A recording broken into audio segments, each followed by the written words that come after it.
right. Hello. Welcome to the fifth meeting of the Ethics of Human Extinction Reading Group. Really wonderful to see everybody here. Looks like an amazing group of people. And yeah, I'm super excited to introduce Federica Dalla Costa, who will be presenting on some of the topics of her recent master's thesis, which she earned her master's degree on the 19th of last July. So very recently, congratulations. That's amazing, a huge accomplishment. And Federica earned her degree from in philosophy from the Faculty of Politics, Philosophy, and Public Affairs at the University of Milan. I'm very envious of your location. That's very cool. So her thesis was titled Demographic Growth and Scarcity from Thomas Robert Malthus to Murray Bookchin, which critically examines the debate over population growth, examining Malthusianism and its social implications, as opposed to the tradition of social ecology. Federica's research interests include environmentalism, particularly in the context of overpopulation debates, ecological antinatalism, and ecofascism. Super fascinating. And I'll just remind everybody who's here that next session, which I think is in 2 weeks, double check the website. Sorry, I don't have that off the top of my head. The presenter is Dr. Todd May, who's a professor of humanities at Warren Wilson College and one of the original contributors to The Stone, which is a New York Times philosophy blog. And he also was one of the main inspirations and a philosophical advisor of the hit show, The Good Place. So that should be really super fun. He'll be talking about his forthcoming book, which is out, well, actually it's out tomorrow, August 6th, which is titled, Should We Go Extinct? A Philosophical Dilemma for Our Unbearable Times, which I've already read and I think is quite fantastic. So without any further delay, I'm going to hand over the virtual stage to Federica, and I think the presentation will be something like 15 minutes, and then we'll transition to a discussion. So it's all yours, Federica. Thank you very much for your presentation. I'll share my screen. Just one moment. Okay.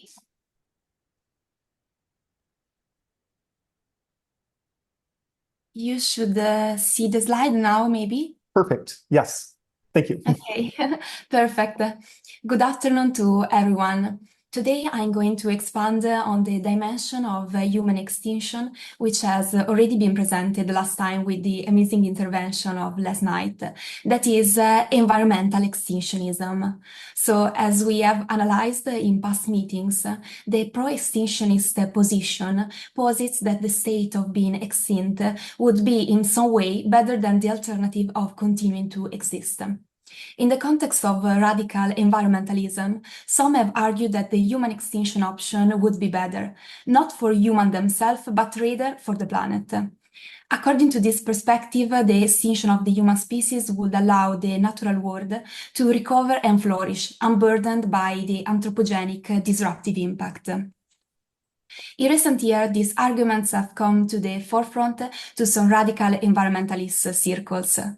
That perspective rejects the long-standing anthropocentric system of value based on the prioritization of human interest, which is held to be responsible for natural dislocation. Instead, this approach advocates for ecocentrism, that is, a philosophy that puts the well-being of the Earth as its essence. According to some misanthropic strand of this view, human subsistence is altogether a sort of inherently toxic force that threatens the planet's very survival, akin to a sort of cancer or virus. This sentiment has resonated with many environmentalists who believe that humanity's unsustainable level of consumption, production, and population growth are catastrophic for the environment, a notion which is rooted in the tradition of Malthusianism. As some of you may know, Thomas Robert Malthus was an English demographer. His seminal work is titled An Essay on the Principle of Population, published in 1798, and it laid the foundation for his major economic and demographic theories. Malthus posited that population growth occurs exponentially through multiplication, while instead the means of subsistence increase only arithmetically. This have led him to predict that if left unchecked, human population would eventually outstrip the natural resources completely, hence the need of either preventive or positive check to maintain a balance. Respectively, these are a decrease in natality rates and an increase in mortality rates. Malthusianism has impacted profoundly the development of Western environmentalism. Especially in the post-war era, the environmental movement drew closer to Malthus' population-centric perspective, culminating in what has been dubbed as the Malthusian movement. This intellectual sense was animated by the work of neo-Malthusian authors, such as Paul Ehrlich with his The Population Bomb from 1968, and Garrett Hardin with The Tragedy of the Common from the same year. These authors have underscored the importance of achieving the goal of zero population growth in order to avert what otherwise would be an irreversible environmental catastrophe.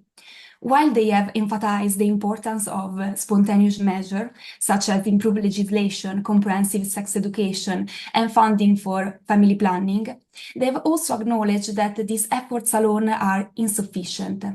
As a result, they have advocated for more coercive measures in order to address the issue of overpopulation. Specifically, they have advocated for a combination of antinatalist strategy, including the promotion of forced sterilization, but also pro-mortalist argument. For example, the idea of a system of a social triage for food aid, where resources will be withheld from countries deemed as hopeless. Furthermore, they have also accepted the claim that diseases and famines can serve as a sort of natural checks on those countries which supposedly overwhelm the Earth's carrying capacity. Over the year, Malthusian environmentalism has informed the curtailment of reproductive rights and also coercive food politics, which have disproportionately impacted marginalized communities under the guise of ecological conservation. For such a draconian approach to environmental ills, their theories has been labeled as an instance of eco-authoritarianism. Moreover, neo-Malthusianism and more broadly the radical misanthropic strand of environmentalism which it has inspired have been criticized for their potential implication of ecofascism. Specifically at stake is their implicit acceptance of the idea that the sacrifice of certain groups, particularly those deemed as overnumerous and undesirable, is necessary for the sake of the environment. Notably, Garrett Hardin has put forth a normative argument based on what he termed the lifeboat ethic, which drew a metaphorical comparison between the Earth and a limited capacity lifeboat. In this analogy, the passenger represents wealthy nations, while developing countries are the swimmer drifting in the ocean alongside, attempting to climb aboard. According to Hardin, providing aid to this poor nation would only serve to overload the lifeboat, eventually leading to its sinking. The only zero-sum conclusion is then to let them to drown. In recent years, such misanthropic environmentalism has been at the root of a concerning greening of aid, to use the terminology of scholar Betsy Harman. This involved the instrumentalization of ecological politics for ideological purposes, such as anti-immigrant agendas, ethno-nationalist rhetorics, eugenics, and biopolitics practice, aimed at controlling women and minority bodies. This has been particularly evident in online spaces associated with the alt-right, often self-referred eco-fascist. While it is misanthropic toward the idea of humanity, more often the man-virus rhetoric has been used to promote zero population growth rather than full-fledged pro-extinctionist position. They do not entail wiping out humans from the planet entirely, but rather they promote the achievement of a presumed optimal population size. Moreover, extinction is even used as a sort of a negative discursive device, serving as a warning about what will inevitably follow if population growth is not curtailed. Nevertheless, voices within the environmental movement and environmental ethics have dealt with the concept of human extinction being beneficial for the planet, and some has even been openly pro-extinctionist. While at first glance such an argument may seem more egalitarian with respect to the eco-fascist tendency of neo-Malthusianism, this approach has not been immune to critical inquiry. This tendency started as early as in the 80s, with multiple radical ecological groups engaging with the notion of human extinction. One notable example is the radical environmental advocacy group Earth First, which was established in 1980 by deep ecology activist David Foreman. In his book Man Swarm, How Overpopulation is Killing the Wild World, Foreman wrote about the human pox, which is infesting the planet, and in multiple public statements, he claimed that the optimum human population of Earth would be zero. This author has celebrated AIDS epidemic as a welcomed natural population control device and have argued that the US government should withhold any form of humanitarian aid in case of anger, saying it's best to let people just starve and let nature seek its own balance. These misanthropic messages and their problematic implication are consistent with Earth First's overall communication strategy, as it is exemplified by this striking cover of their official journal, which features a human skull juxtaposed with the organization's slogan, "No compromise in defense of Mother Earth." Among the authors which have contributed to the journal are Daniel Connell with his piece, "Is AIDS the Answer to an Environmentalist Prayer?" and the author writing under the pseudonym Misanthropy, which have praised AIDS for its massive killing potential and state that if AIDS did not exist, radical environmentalists would have to invent one. Other groups, such as the Voluntary Human Extinction Movement and the Church of Euthanasia, have taken up a full-fledged pro-extinctionist position and a programmatic goal of a future without us for the sake of the planet. As it was presented last time, the Voluntary Human Extinction Movement was founded in 1991 by Les Knight, who presented human extinction as the best solution to the environmental problems. And he advocates for the abstention from reproduction on the ground that humans are fundamentally incompatible with the biosphere. He stated that procreation today is a sort of moral equivalent of selling birth on a sinking ship, which recalls, in a way, Hardin idea of lifeboat ethics. The Church of Euthanasia was founded in 1992 by Chris Corda. It's a self-proclaimed anti-human religion organization, which aims at restoring balance between human and the remaining species on Earth by promoting its solis commandment, "Thou shalt not procreate." Its official website broadcasts a real-time world population count and provides useful environmentalist resources as method of killing oneself, which is in full accordance to the organization's slogan, "Save the planet, kill yourself."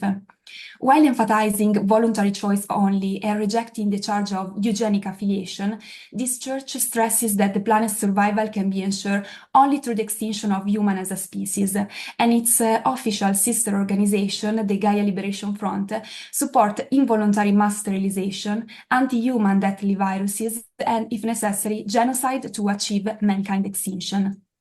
The notion of human extinction has become really popular in recent years in environmentalist literature, and many authors have engaged with the notion of human extinction in relation to nature returning back to a state of ecological equilibrium.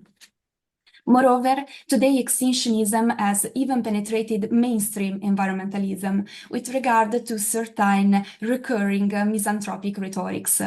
The most recent instance of such spirit was witnessed with the social media discourse on the supposed ecological benefit of the COVID-19 death toll. During the 2020 lockdown, in fact, environmental activists shared on social media the message that coronavirus is the Earth vaccine and we are the virus. Problematic implications follow from such perspective. First of all, with regard to the method necessary to obtain the zero population objective, which would eventually need draconian and eliminationist practices, which threatens disproportionately already vulnerable categories. Moreover, there is a more fundamental question, namely if this account forwards a sort of misattribution of the responsibility for environmental degradation. This latter consideration resonates with the philosophical debate over the notion of Anthropocene and the critique against this term. For example, authors like Andreas Malm and Alf Onborg have criticized the Anthropocene narrative for presenting ecological disruption and climate change as a sort of inevitable consequence of humankind biological evolution as a species. Instead, they argue, the environmental crisis should be deconstructed to reveal its sociogenic essence, arising as the product of historically situated social relation. From this point of view, reducing humankind to a universal category, irrespective of gender, class, and race, would imply misattributing a situated historical liability for ecological expropriation. This not all human radical criticism of the Anthropocene narrative has been significantly influenced by ecofeminism and post-colonial approaches to environmental studies, and alternative conceptualization have been provided, as for example with the term capitalocene. According to the use of this word, the fault for environmental degradation should not be inaccurately placed on an abstract and all-encompassing Homo sapiens, but rather it is bourgeois and capitalist expropriation that in just a few decades have despoiled the planet at an unparalleled rate.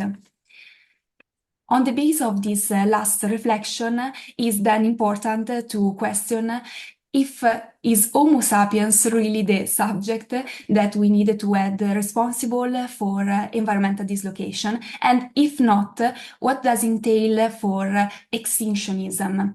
Because according to this point of view, the pro-extinctionist perspective could be reductionist and even in a sense obscurantist, failing in adequately account for the real causes of the ecological crisis. So this was just a brief introduction to the role of extinctionism in today's environmentalism. So I hope that we can discuss it together. Thank you very much for your attention. All right, virtual applause. Really excellent presentation. That was super, super interesting. I think your question at the end is really important. What should go extinct? Maybe it's the economic systems, the capitalist system. That's what should go extinct rather than humanity. And maybe you're right that pointing the finger at our species is pointing in the wrong direction. And it's really sort of our species plus capitalism. That's the real, more fundamental problem. Then again, one could argue that, if you go back to some have claimed that the so-called Holocene extinction event really began in the Pleistocene. When we started to kill off the megafauna, which is overkill hypothesis is one of the main reasons that there was that they woolly mammoths and so on disappeared. So one could make the case that actually there is something uniquely destructive about humanity. And so really yes, capitalism is sort of an accelerant, but the more fundamental problem is actually our species. So Federica, I don't know, what would you say to that? And then, if other people have something to add, I'm sure Les does. Please feel free to pipe in. Oh, I think you're muted. Sorry. No problem. I'm very happy to chat with you all. To be honest, as you mentioned before, my master thesis was specifically about Malthusianism and neo-Malthusianism, which I think is different from extinctionism in the sense that I have analyzed. It could entail some elitarian view, exclusionary view, which target specific groups. And this is not the case for extinctionism, which in that sense is truly egalitarian. Yet, from a point of view, I believe the idea of the human species as a sort of ecumenic, all-encompassing subject is not adequate in describing the complexity of the social and historical relation, which are at the root of ecological dislocation. So let's say that on extinctionism specifically, my view is more in the middle. Fascinating. Thank you. Raise your hand, either using the button at the bottom of Zoom or your actual hand, if you have a question or comment. Otherwise, I have plenty of other things to say. All right, so maybe in the meantime, I will mention. So the following. My understanding of the history of pro-extinctionist thought within the modern environmentalist movement is that, and so this really is a question. My sentences are in declarative form, but they're really interrogative. So my understanding is that pro-extinctionism sort of reached a peak in the 1980s and 90s with Earth First, and then the Church of Euthanasia, as you mentioned, as well as the Gay Liberation Front. And that it's just sort of disappeared. So like a brief history, and again, correct me if I have any of this wrong, the modern environmentalist movement, some would argue it goes back to Vogt, and who was the other writer published also like the same year, like was it 1938 or something? So there was another influential author back then, but I think a lot of scholars would say 1962. That's when the modern environmentalist movement was born with Rachel Carson's Silent Spring. And then it was the 1970s, especially 1970 Earth Day, that really catapulted the environmentalist movement into the public consciousness.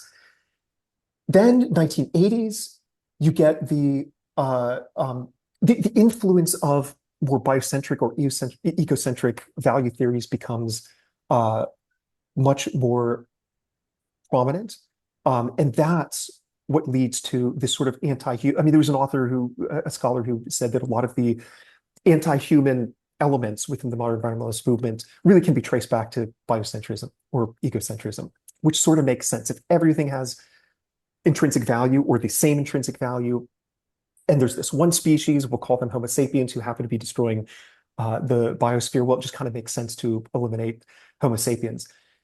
And then, yeah, you get the early 1990s voluntary human extinction movement, Church of Euthanasia, that decade, Gay Liberation Front, and then something interesting happens, which is that the focus of the modern environmentalist movement shifts from things like deforestation and pollution and environmental contamination with synthetic chemicals to climate change. Because, yeah, there was talk about climate change going back decades and decades, and there was 1988 when Hansen presented his testimony to Congress, which is which publicized this idea of climate change. But it wasn't until the early 2000s that you get a scientific consensus about climate change. Suddenly, the environmentalist movement shifted to climate change. At the very same time, there are other past issues that were the focus of climate change, like ozone depletion, which were being solved. All of this is to say, sorry for being so long-winded, but all of this is to say that with the rise of climate change as the primary topic within the environmentalist movement, I feel like pro-extinctionism just kind of took a back seat. It sort of like disappeared into the background, and I'm still trying to understand why that is. Like, all of the monkey wrenching and ecotage that was popular during the 80s and 90s, that sort of disappeared. And you have these movements like Fridays for Future, Extinction Rebellion.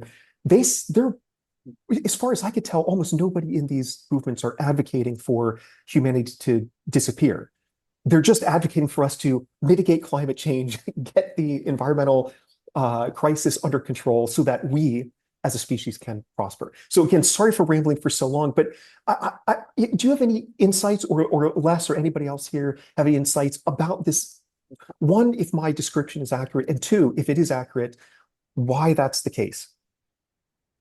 Does that make sense? I hope so. Yeah, no, of course.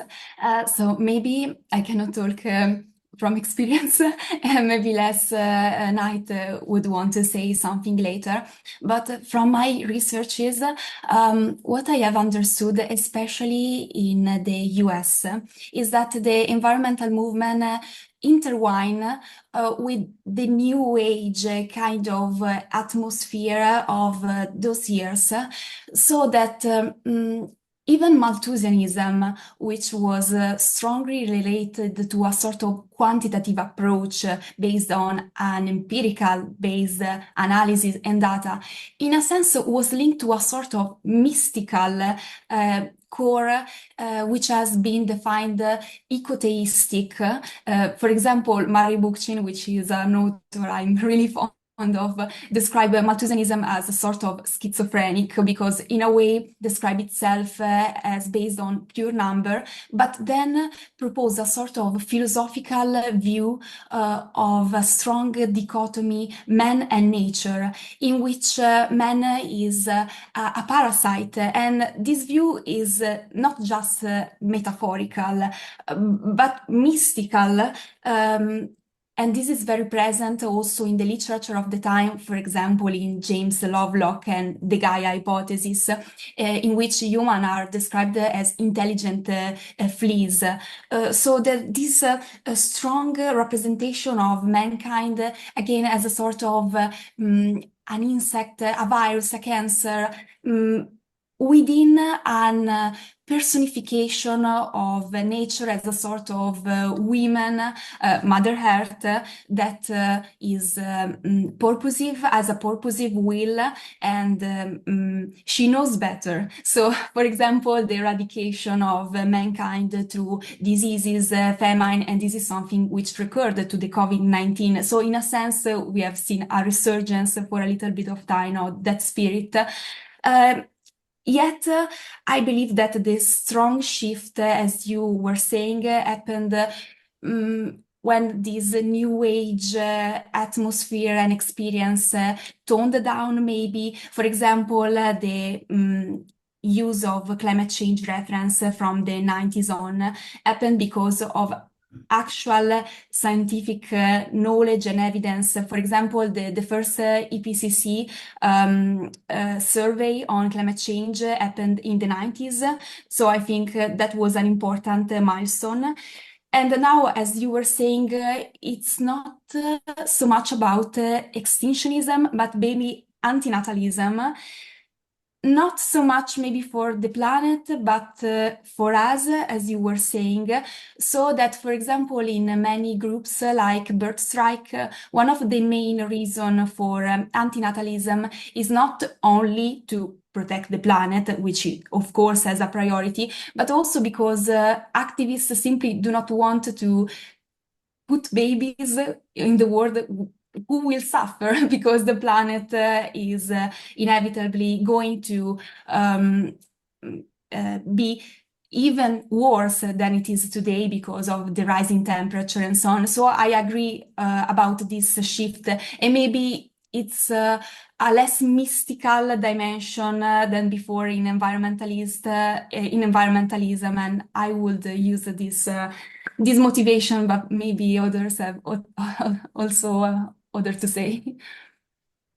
Yes, super interesting. I'll call on Molly in just one moment. Les actually apprised me just the other week of a woman named Marie Huot. I'm not sure how to pronounce her last name. A French woman from the 19th century who used a term that could be translated as birth strike. And Les was arguing that actually the voluntary human extinction movement, the idea really can be traced back to her. And even though I wrote an entire book on the history of thinking about human extinction, I'd never come across her name. So that was super interesting. And also the one last thing I'll mention is probably, you mentioned humans being referred to as fleas or viruses or cancer. There are a bunch of really entertaining monikers, derogatory monikers for humanity, like Pax Humanis and human pox and so on. But probably my favorite comes from the Earth First journal, which is Homo Shiticus. So anyways, having said that, Molly, do you have a question?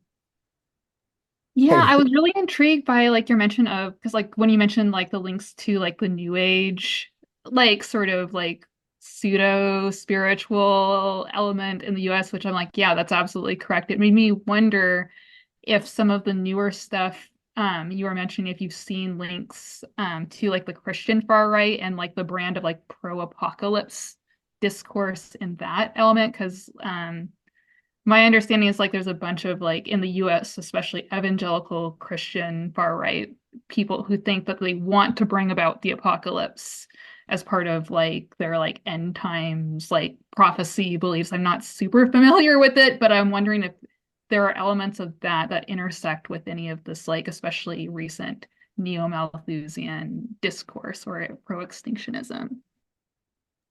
Yeah, totally. And thank you so much for your question. I think it's very paradoxical to see that about this topic, like the one of overpopulation, there is a sort of shift because often environmentalism is linked with the left.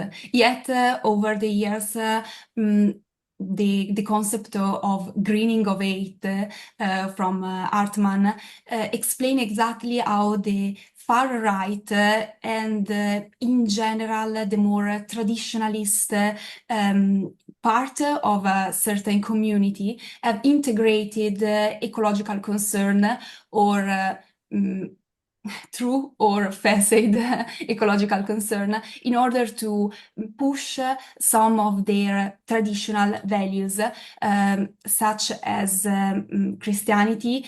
And often these intersect in eco-fascist spaces, also with white supremacism, especially online. Um, and I think your consideration is really true because even the mosque church shooting from the 2019 was pushed by a self-referred eco-fascist who claimed that the country has lost any form of traditional value which are linked to the original community. In fact, this is not so much about pro-extinctionism, but again, Malthusianism. The idea is that it's not only about choosing how much people, but which kind of people, and to preserve in a sort of reactionary way limited already existing community.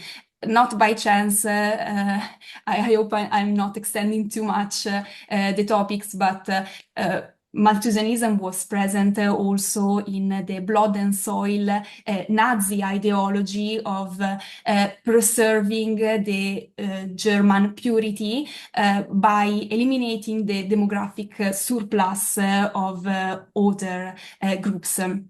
And for what concerns the apocalypse aspect, once again, this is very linked with an idea of survivalism, which intertwines with this socio-Darwinistic idea of who should survive, who is the most fit to survive, if not on the planet, maybe in an afterlife. So this is maybe the strong religious component that can animate this kind of view.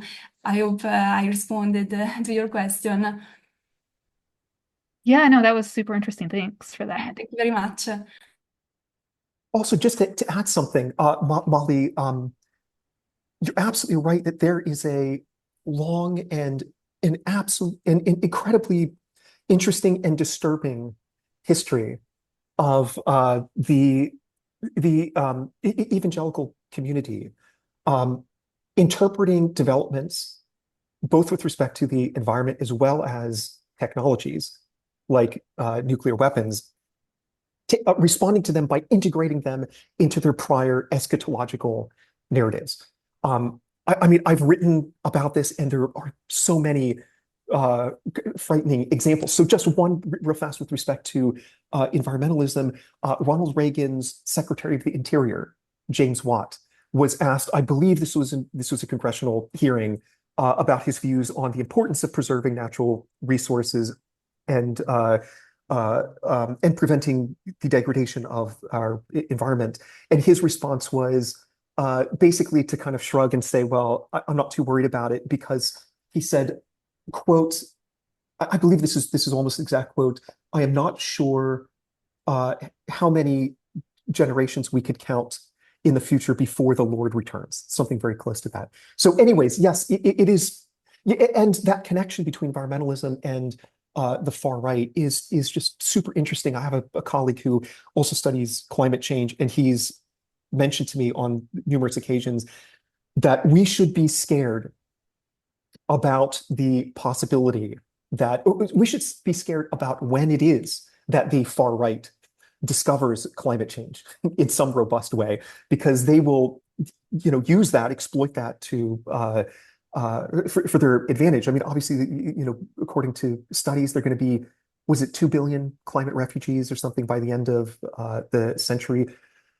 Already, there are tens of millions of individual migrants who are crossing the border, southern border of the US, and that has absolutely fueled the far right and the far right driven by their kind of racism and xenophobia. So imagine the future, a couple decades from now, when there's billions of people who are trying to migrate out of regions of the earth that have become more or less uninhabitable. And yeah, imagine how that might actually fuel the far right. And again, there is a historical precedent for that because the Nazis were environmentalists. So, anyways, sorry again for going on for a while about that. Do we have other questions or comments, criticisms, objections, agreements? Yes, Gary, go ahead.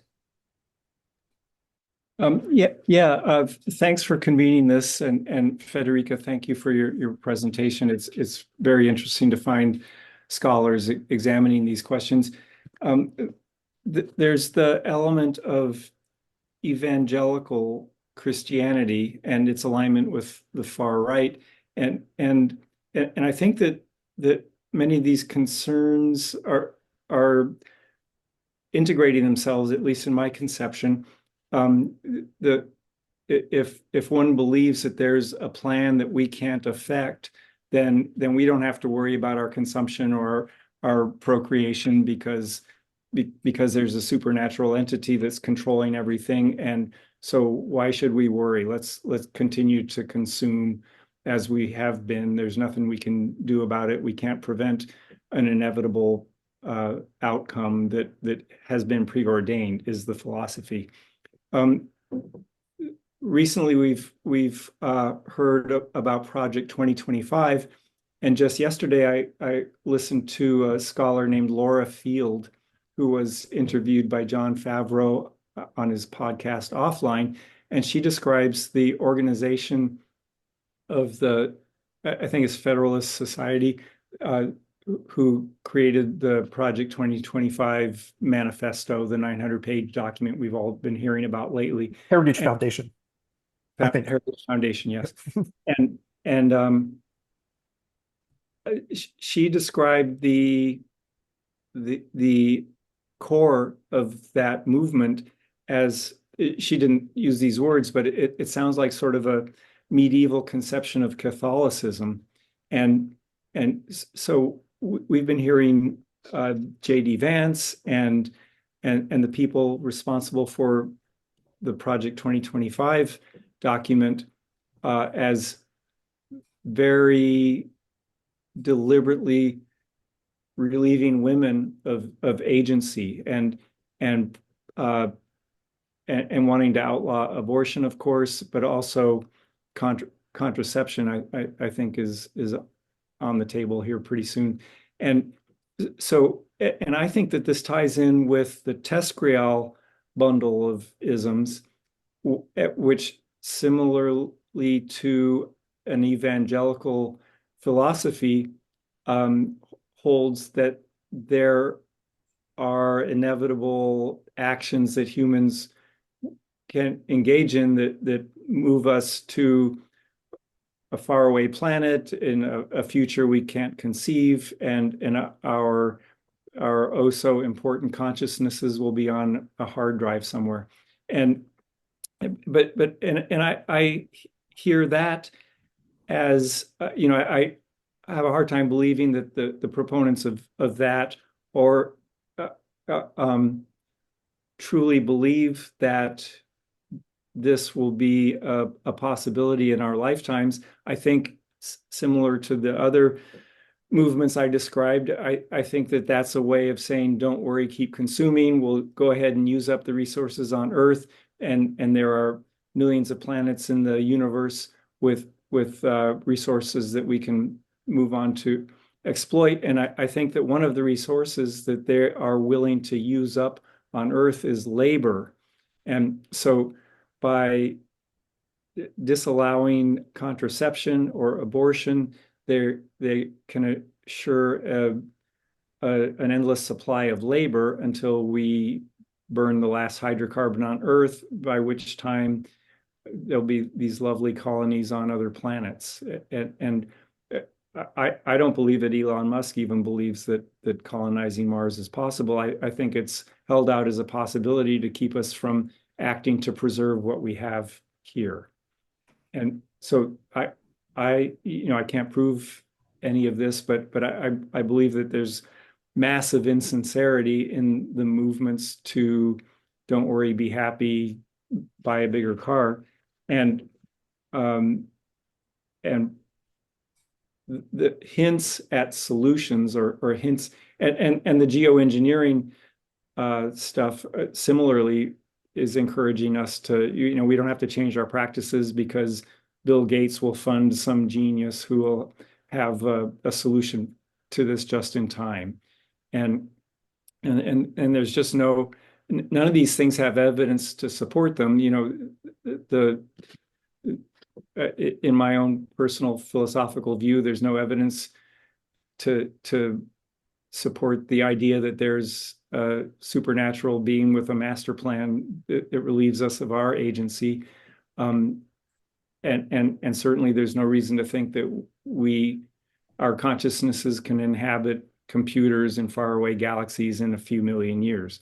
It's just ridiculous to think in those terms, but the people promoting all these various isms or philosophies are promoting them nonetheless. I don't think those are stupid people. I think they have selfish ulterior motives. Then while Federica was speaking, I looked it up, and the average age of humans on Earth is 31. The average life expectancy is 71. So it's going to take 40 years for the average human to die if they don't have children between now and then.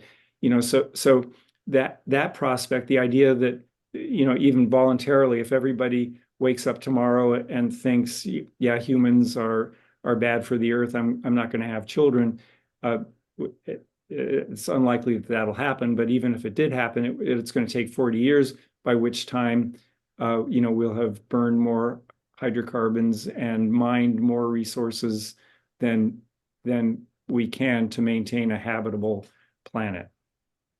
So these issues have been sort of integrating in my thought process, and I'm interested. Am I a kook? Should I think about something else, or does this make sense? No, this totally makes sense. It was really interesting. I do agree we needed to find a sort of balance, because on the one hand, there is this strong catastrophism and apocalyptic thinking, as we mentioned before, that lead to political inaction and a complete paralysis of the critique, because it provides a sense of defeatism and doomism, which I personally fight with every day. So it's not to demonize anyone. I think it's very difficult, especially for young people, maybe because we have a long future ahead. I don't know if fortunately or unfortunately.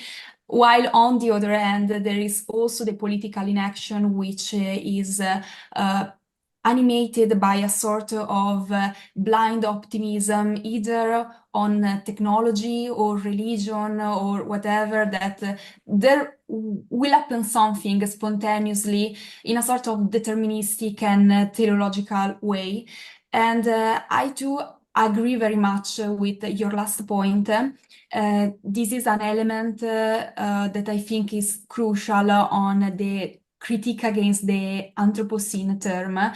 that is to not use magic bullets. That is, for example, to consider demographic growth as sort of all-encompassing issue that alone is causing environmental problem, and if removed will eventually resolve everything as a sort of panacea. Because the reality is that even if we were just 1 billion of people on the planet and we continued to consume as we are doing right now, we still would have a relationship with nature which is completely tainted and instrumental. So I agree very much with you, and I think it is necessary to actually grasp the more complex picture about what we should change about our behavior, rather than focusing on ourselves as entity, maybe on the planet. Yeah, absolutely fascinating. Thank you so much for that great question, Gary. Maybe I'll mention just very briefly that a good friend of mine named Alexander Thomas just published a book which is a critique of transhumanism, which addresses some of the issues that you brought up. And he basically argues it's a sophisticated critique of transhumanism. So I'm simplifying quite a bit here, but essentially, transhumanism is just an extension of capitalism, of techno-capitalism. And you're exactly right. Like, yeah, sure, we're going to exhaust all the resources on Earth, but there is a massive universe out there with, I can't remember what it is, but 200 billion galaxies, and it's just lots and lots of resources out there that we ought to go and plunder. So yeah, absolutely fascinating. The TESCREAL bundle definitely has really interesting connections to the conversation we're having. Okay, Zach, go ahead. Yeah, thanks. So first of all, that was a really interesting discussion. Thank you. So a while back, I published a study looking at the threat of eco-radicals adopting weapons of mass destruction. And I was curious, one of the things that we saw is that there's clearly some big differences, between the groups, especially we talk about, say, Earth First, where, they're doing things like, burning down mansions and stuff. They're not exactly, destroying critical infrastructure, making, mass harms like that. I'm curious how you see sort of the differences between some of these groups in terms of that potential for actually, taking real action that would actually harm people, as opposed to, talking a big game about AIDS and all these other things. Thanks. Thank you very much. So your question is what is the difference between these groups in terms of their objectives by using this different methodology? Not exactly. I mean more of where do you see the real concerns, and which groups do you see as particularly concerning in terms of actually creating real world harm? Actually going out, killing people, destroying infrastructure, that type of thing. Okay, thank you very much. I personally believe that at the moment the issue is not so much on existing activist group, but rather on online spaces maybe, or where because of phenomenon like echo chamber, cyber cascades, a lot of fake news is spreading, for example, with regard to the COVID situation, or specific narratives like strong misanthropic and hateful narratives. And the reason why I also provided that example is because I believe that right now the issue is not so much like a single individual like David Foreman maybe represented in the past, which would have controversial opinion and maybe inspire other activists to act up, but rather a sort of psychological indoctrination of really vulnerable, especially maybe youth online in alt-right spaces, with real-world consequences, as we were mentioning before, real terrorist attacks, which were aimed at addressing issue of overpopulation based on the idea that it's migrant causing that issue. So in my opinion, personally, I believe it's more about the proliferation of hate online and ideology that, in a sense, also create a distortion of the actual ecological evidence. Maybe in the past we had specific activist group with radical or more transformative idea, more revolutionary idea, but we had like certain pillars of evidence with respect to the ecological situation and different point of view. But at the moment, I think it's there's a lot of misinformation spreading, and this is really dangerous, in my opinion. So may I ask a follow-up, building on Zach's really fascinating question, which is, during the, I'd have to go, some of there's a bit of dust on some of these Mento files, but like, I guess it was the 80s really, and a bit in the 90s, some of the more radical environmental activists were classified as eco-terrorists.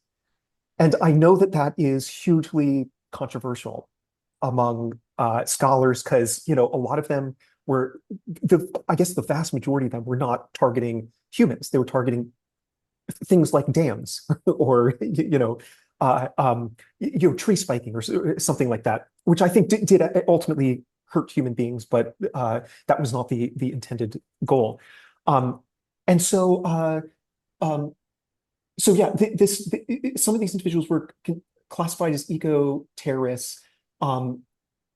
There is a book by another friend of mine, as it happens, titled Understanding Apocalyptic Terrorism by Frances Flannery. And she has a chapter which is really interesting on radical environmentalism as a kind of religious apocalyptic movement.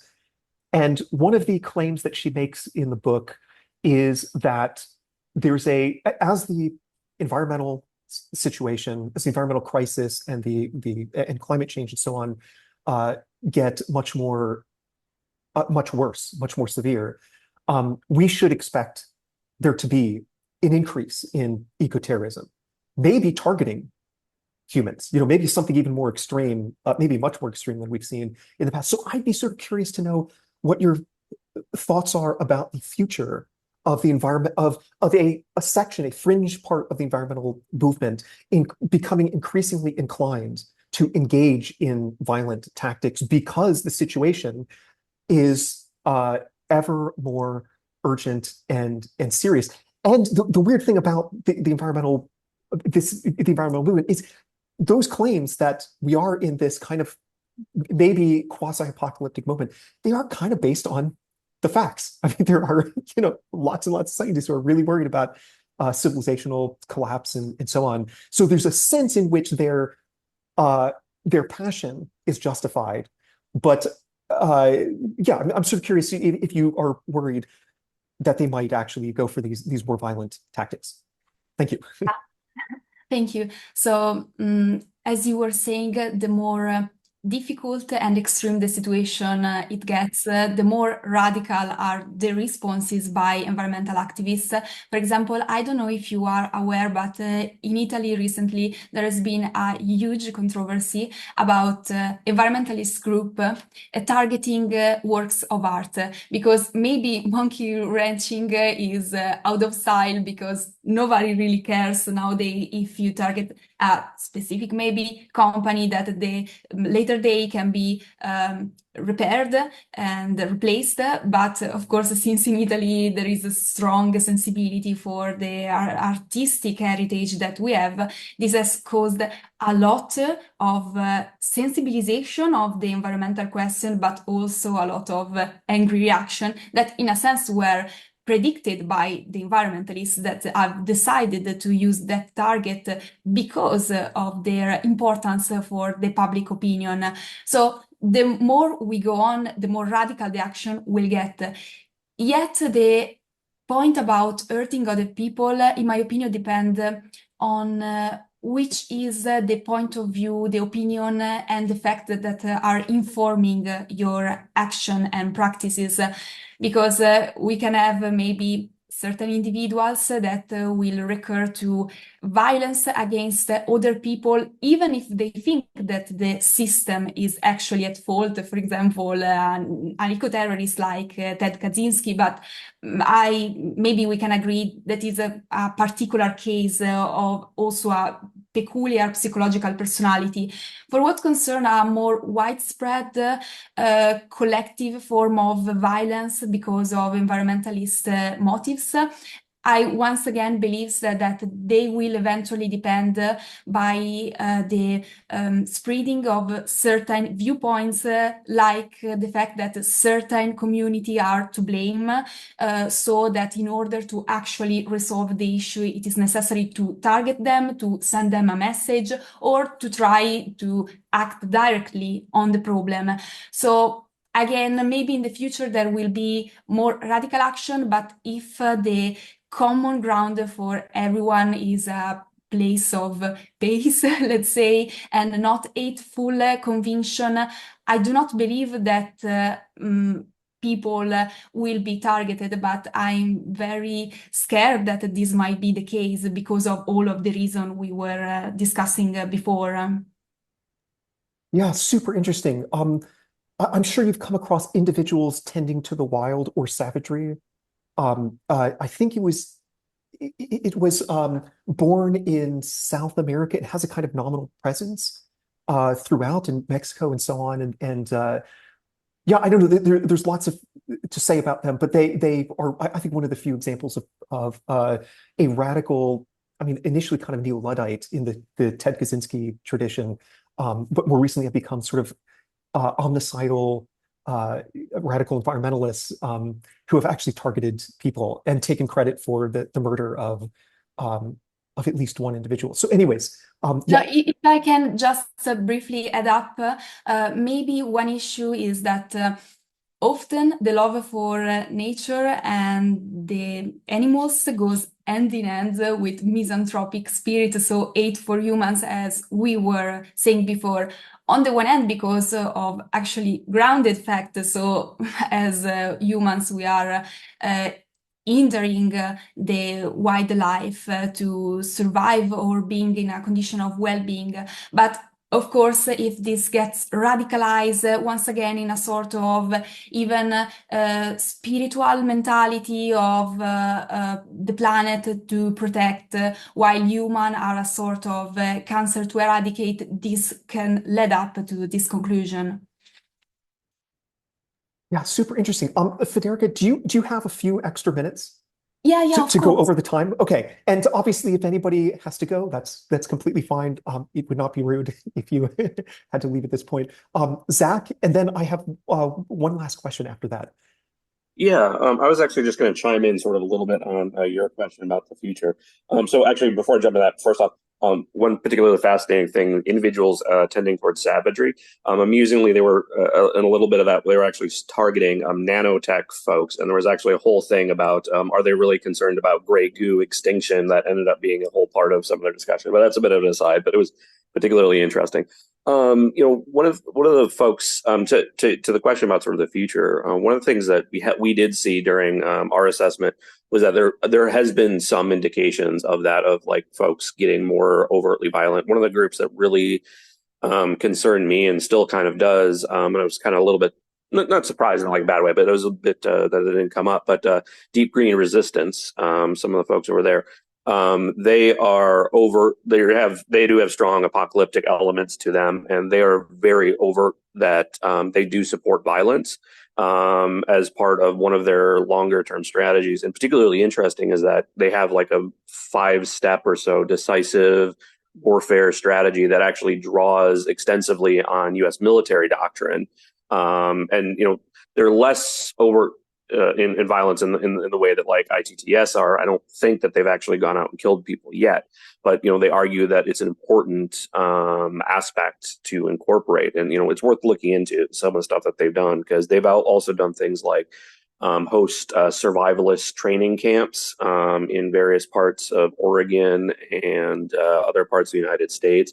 They've set up a number of connections and like small groups all across the world to have like local things where ostensibly, they're doing like, hey, how to protect yourself, but it's like, let's learn how to shoot guns and, and have gun weapons training and stuff like that. So if not on your radar, it's definitely worth looking into because it's a particularly fascinating group. Okay, so my last question is actually for Les, if you don't mind me putting you on the spot, ties back to the end of Federica's really excellent presentation, which I'm just sort of curious how you would respond to this claim that actually it's not humans who are the fundamental problem, it's things like capitalism. And therefore, the volunteer human extinction movement is just sort of misguided in its ultimate aim of solving the environmental crisis by getting rid of us rather than getting rid of capitalism. Yes. Thoughts on that, if you don't mind me asking? No, of course. No. This is a debate that's gone on for a very long time. Is it culture or our species? And of course, we think it's our species because no matter what culture we've had, the myth of the noble savage, there have been people who have taken far better care of the planet than the people who have created capitalism and people like us on our fancy machines. But they too caused extinctions. And so, as I mentioned in our previous one, we started causing extinctions as soon as we got fire, and that was before we were officially Homo sapiens. So yes, each one of these is an accelerant. Capitalism pours fire on the whole thing. It just makes it so efficient that that is a huge problem. But no, it's not our culture, including capitalism. It's our species. That's my opinion of it, of course. Fascinating. Federica, do you have any last thoughts about that? Objections or agreements to it? Yeah, I think this is really interesting. Maybe my question would be if we boil the question of ecological dislocation back to species.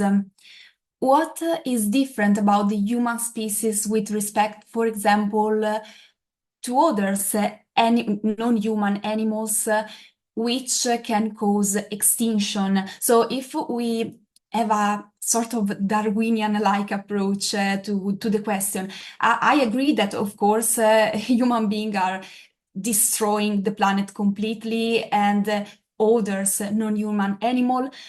So my question would be, is your point of view based on a sort of utilitarian calculus that we as animal are doing much more harm than other, or what make different the human driven extinctions or human driven ecological dislocation, for example, from the case of the gray of a kind of animal which is making another one extinct because of biological and organic evolution. Thank you. Yes, there's a theory about super predators that every now and then throughout evolution, a predator becomes so good at eating its prey that its prey goes extinct, and then of course it goes extinct as well. We are a super predator, I think, and we will eat just about everything. We're even eating krill now. And so it's going to take a lot longer for this particular super predator to go extinct by eating its prey to extinction. But it's an eventuality. Part of it is our fecundity. We're just incredibly, we're just so fecund. We reproduce so great, which would have been fine back in the day when we had lots of predators. We've pretty much killed off all our predators except for us. And we do kill each other a lot, which is another good reason for us to go extinct. We don't seem to be inclined to stop killing each other as we've done forever. We're tribes. There's been violence among humans. So, did I answer your question? Yes, thank you very much. You're very welcome. All right, if we don't have any more questions or comments, we will bring the meeting to a close. It does not look like we do. Great. So let's give a very warm, enthusiastic round of applause for Federica. Really, really wonderful presentation. And thank you so much to everybody who joined us. See you in a couple weeks. Again, check the website for the exact date. It'll be really fun to have Todd May with us. So have a great day.